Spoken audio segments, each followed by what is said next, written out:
But somehow, I never said that. Wow, let's talk about a subject that everybody agrees on and nobody ever gets mad about. Drag Race winners, especially in these last couple of seasons where the fans have become more aware of how the show works, but also at the same time, the fandom has become quite younger and so not always the most rational. In this era of social media where anybody can say anything to anyone without any consequences, a massive amount of the fandom spends all their free time hyping up and idolizing certain queens while sending hate to the others and invalidating their success. Why is all of this important? Well, because for the past year, during her reign as the winner of Drag Race, Jaida Essence Hall has been the target of the slander by Gigi Good's fans, Crystal Method's kindergarten fans, and also the racist part of the fandom. Sometimes these overlap. I mean, the show is in the US and its audience is predominantly from that hell place that you all call a country, so that last group of people existing in the fandom should not even come as a surprise. And that's why I'm here today. One of my first bigger videos was called How Each Queen Won Her Season and Why, which was an elaborate, although now quite faulty video that will be redone, talking about well, how or why each one of the winners won. That video's idea came from a post I made on Tumblr like a year prior to that, and that also got a fair amount of notes on there, and surprise, surprise, copycat videos have been made in that time since with much flashier editing, so let's see if y'all can steal this one. Let me ask, how did Jaida win season 12? Was Jaida Essence Hall the best competitor on that season based on what the show presented to us? No, she was the second best. Was Jaida Essence Hall the only person in that top 3 that did not heavily benefit from the special treatment received throughout the season? Yes. Yes, she was. Here come Gigi's and Crystal's fans. Oh wait, you're like literal children. Cool, so no danger here, let's move on. Honestly, I could end the video right here, right now. Gigi was the failed Aquaria, Crystal only got that far into the season either as collateral damage, or whatever in this case would be the opposite of damage, and RuPaul having a crush on her. And that's all. Jaida, as harsh as it may sound when I put it like this, was just in the right place at the right time, being good enough to even be in the finale without anybody's help, though I would change that into being great enough, while at the same time being conscious enough of the fact that you have to represent the brand of the show if you win. I did an entire video talking about the favoritism that was received by Gigi and Crystal, and you can watch that if you want. Well, no, you should watch it. It's essential viewing for this topic. Many people say that Jaida only won because of the rise in the Black Lives Matter movement. There's a fantastic video made by ContraPoints about cancel culture, where she explains how the internet interprets and then spreads information about people in the public eye. It is quite a long video. I highly recommend it though, but the main portion of it that I want to incorporate into this video is the point of abstraction, as in person A will do something or an event will happen, and through the process of abstraction you will get a statement or a view of that person or that event that carries maybe like 10% of truth to it. So sure, if you want to be mature and take out all the factors and connect point A to point, I don't know, 7, sure,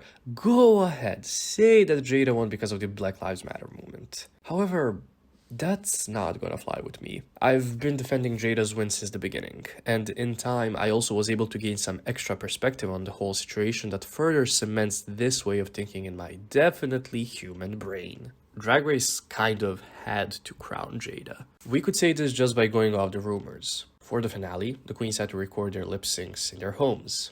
Gigi did it in a studio and was allegedly almost disqualified. So who's left? Jaida. Like, Crystal's not winning this, guys, come on. But let's actually look at the season as a whole. This is the first season in Drag Race's history that had a queen disqualified retroactively in Sherry Pie. And so the season had to be quickly changed, re-edited to show as little of her as possible. That means that the story we got was not the actual story of the season that the producers originally intended to show us. But it's a version of the season without Sherry, with some other queens sprinkled in here and there. We can't know for sure what the original season looked like, but we can assume assume, based on the archetypes that Drag Race follows a lot, that Sherry was an integral part of the season's story. With that being scrapped, the rest of the girls, well, got scraps. So Gigi had a pretty strong story in the season, as did Crystal, and Jaida, well, Jaida was neglected. Even in the new version of the season that we got, Jaida never got a proper story that spanned more than like, I don't know, 2 episodes? She was presented to us as the overly confident pageant queen, and like most pageant queens on Drag Race, probably was not even considered as a possible winner of the season. Which is why, and again, she did not get a proper edit. And I have to repeat myself, even in this version of the season without Sherry that we got, Jaida did not get shit. But what was Jaida doing? Everything. She had funny confessionals, she was self-aware, she did well in almost all of the challenges, landing below the safe placement only once in the entire season. And even that placement we can debate. She was the winner of that season, whether the producers wanted to show that or not. And she did it all without the help of Ru, the producers, or the fans. Now, you might be asking, even though she was neglected, why did she win? Well, my dear curious little fellow human, let me ask you a different question. Who else could have won that season? Crystal, who floated around the holy trinity of low, safe, high placements throughout the entire season and only ever broke out of that triangle in 2 episodes. Crystal, who herself made jokes about the fact that Ru liked her and that was the only reason why she was in that finale. Like, you gotta be kidding me. And Gigi. Well, okay, sure. Gigi could have won the season had he just taken her social media away and had the fans not seen through the favoritism that she received. And what do I mean by all of this? Well, in one of my recent videos, I said that Gigi showed her ass on social media and that's why she didn't win. People took that as her literally showing her ass, which sure, I get where the confusion lies. But what I meant by that is that she made certain statements that are just so completely tone deaf in 2020. Being queer is a privilege, and if you aren't using that privilege to create a better world, then you're wasting that privilege. Okay. I can talk about the irony of a white, rich, from a supportive family living in a first world country, conventionally attractive person saying something about them that isn't all of this being a privilege. I can also make fun of the other similar people that just said, yes, Mama Diva, work, when it came to this statement, but I'm not gonna. Being queer is a privilege. Is that why in some countries in the world you can be killed, like legally killed, if you're found out to be queer? Is that why in most countries in the world it's frowned upon to even talk about queer people, let alone to be queer? Was that why most queer people experience some sort of harassment from their families, peers, communities, countries, etc.? And you know, okay, I'm looking at the entire world. Let's narrow our minds just to the USA, because that is the only country in the world. But if you did not know, I'm just telling you here, guys. And let me ask this. Is being a trans person, because that does fall under the umbrella term of queer, a privilege? And since some people that negate Jada's win love to bring race into it all, let me add on to my question. Is being a black trans woman a privilege? We're not talking about self-empowerment, confidence, etc. I'm asking you, is living life as a queer person, add on to that being a person of color as well, a privilege in today's world? Now, what do you guys think? Listen, I don't think that Gigi had any ill intentions with this, but in this day and age, you have to be a little more socially conscious. Now, this is the part of the video where that 10% of you being kinda right comes into play. Jaida, essentially, by not doing stuff like this, secured her win as the production's last, and I will say only option for a viable winner. So let's recap. Sherry Pie gets disqualified from the season. Gigi and Jaida both do well in the season, but the former is helped here and there. Gigi shows her lack of knowledge on social issues in a time when that is a no-no. Gigi makes blunders of that nature both on and off the show. Here on the outside aspect, due to the pandemic, Trump being president and black people still being killed by the police force and nothing happening because of it, one part of the US became so frustrated that they risked their own lives by protesting protesting for a good cause. But here, on the aspect of the show, almost around the exact same time, Jaida got crowned. So basically, instead of going from the first point to the last point, naming everything necessary as I've already done, some people chose to skip everything and they just said,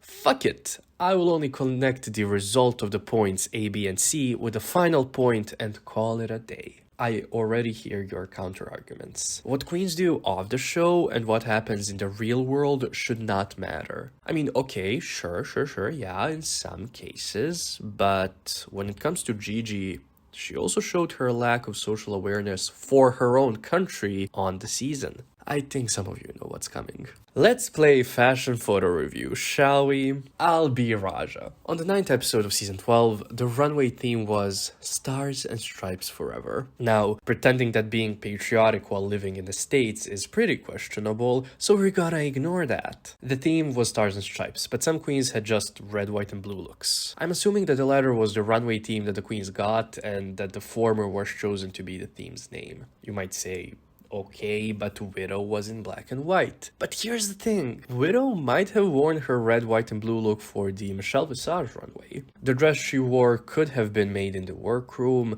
but either way, that's just my assumption. Don't take this last part seriously, but now, really. Let's look at the looks. Since I've just started talking about Widow, let's continue with her. So she went for a maybe out-of-the-box idea, doing stars and stripes, but not wearing the colors of the flag. She, as an African-American person, clearly did this with the purpose of emulating Black Panthers, just in general, the Black empowerment movement? Yeah, sure, we can say movement. So it was more about the message of the look. Still, there are stars, there are stripes. It's a successful runway presentation. Since we started with a W, let's go in the reverse alphabetical order from here. I won't dwell on Sherry too long, I'll just say that she did the job right. Jaida had a very interesting concept, incorporating stars, stripes, and the red, white, and blue motif into her look. Job well done. Jackie Cox also did a great job, transforming the flag into a hijab and a garment that covers her entire body, obviously referencing Islam, making her runway presentation more about the social commentary of the faults of the United States. Obviously here I'm talking about the mistreatment of Muslims, so job well done for Jackie too. Legend Heidi does the job right as well, doing a similar thing as Jaida, but going for a different silhouette and hairstyle. Job well done Heidi. Oh my god guys, we've got 5 well done looks, like we're on a roll here. It would be such a shame if somebody were to end it. Oh, that's right. So Gigi for this runway wore this. Now sure, it does visually make you think of the 18th century, the whole fight for the independence of the states from the British. But firstly, where are the stars and the stripes? Secondly, and this is the point that I wanted to get to, but I wanted to give you a little bit of a breather from the previous section, the uniform that Gigi opted to wear is actually what the British wore. Yeah. To make matters worse, Gigi was saved from being in the bottom 2 in this episode. Gigi Good, a white person wearing a colonizer's outfit, was saved from being in the bottom 2 over Jackie, somebody who comes from a Muslim family, and Widow, a black person, the only 2 queens who took a more political side when choosing their runways, both criticizing the state that the country is in because of the colonizers. Well, okay, that's not really true when it comes to the Muslims in the US. This is more to do with 9/11, Islamic radical terrorists that some very powerful US politicians helped fund, allegedly. Please don't bomb my country again, Clintons. And just in general, the fear-mongering done by the media and the president since then. This episode is very emblematic of the entire season. Widow gets overlooked. Jackie stays in the competition for reasons that don't have to do with her performance. Heidi in Closet is beautiful, stunning, and incredible. Crystal is safe. Yeah. Gigi shows just how tone-deaf and privileged she is, and even though the producers choose not to focus on that too much, Jade Essence Hall wins. And that's it. That's the video. I hope I said everything that I wanted to say, and I hope I was eloquent enough when it came to talking about certain topics. Sadly, this video is more of a why Gigi lost video, but it's just because, and again, the producers sadly neglected Jaida. But I hope that you, the fans of hers and the viewers of this video, won't do that, and will reign her with love in this next week, the last week of her reign. Thank you for watching.